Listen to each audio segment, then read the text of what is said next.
BRS 3.5 ఏళ్ల తర్వాత కూడా 30 ఏళ్ల తర్వాత కూడా ప్రతిపక్షంగానే ఉండవలసిందని ఎమ్మెల్సీ బల్మూరి వెంకట్ అన్నారు.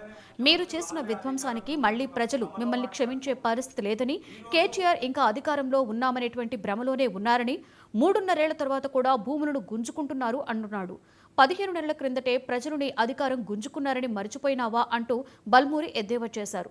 బీఆర్ఎస్ దారాదత్తం చేసినటువంటి భూములను కూడా ప్రభుత్వం స్వాధీనం చేసుకుంటుంది అనే కేటీఆర్ భయమని ఆయన ఆరోపించారు. అందుకే అసత్య ప్రచారంతో విద్యార్థులను రెచ్చగొడుతున్నారని అన్నారు.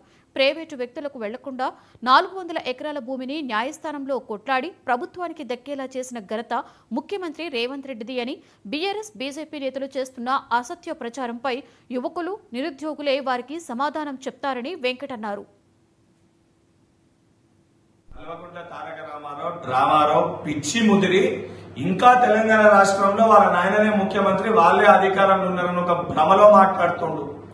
ఈ రోజు నువ్వు చేసిన ఒక విధ్వంసానికి, నీ కుటుంబం చేసిన ఒక విధ్వంసానికి తెలంగాణ రాష్ట్ర ప్రజలు 15 నెలల క్రితమే మీకు బుద్ధి చెప్పడం జరిగింది.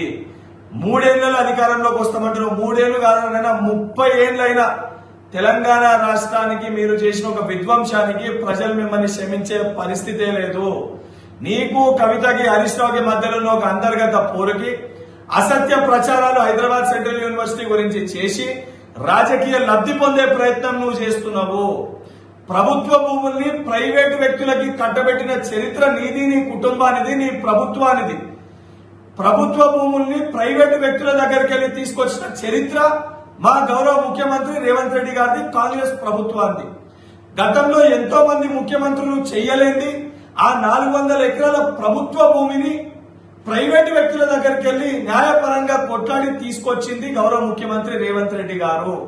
దాన్ని జీర్ణించుకోలేక, తట్టుకోలేక నీ పార్టీలో ఉన్న ఒక మంత్రివర్గంలో ఉన్న కొంతమంది మంత్రులు ఆనాటి మంత్రుల భూములు కూడా గుంజేసుకుంటున్న ఒక భయంతో, నీ కడుపు నిండలేని ఒక కడుపు మంటతోటి నోటికొచ్చినట్టు మాట్లాడుతున్నావు. అటవీ భూములని గుంజుకున్న చరిత్ర మీది. కాళేశ్వరం ప్రాజెక్టు నిర్మాణం కోసము 7,829 ఎకరాల్ని తీసుకుంది మీరు.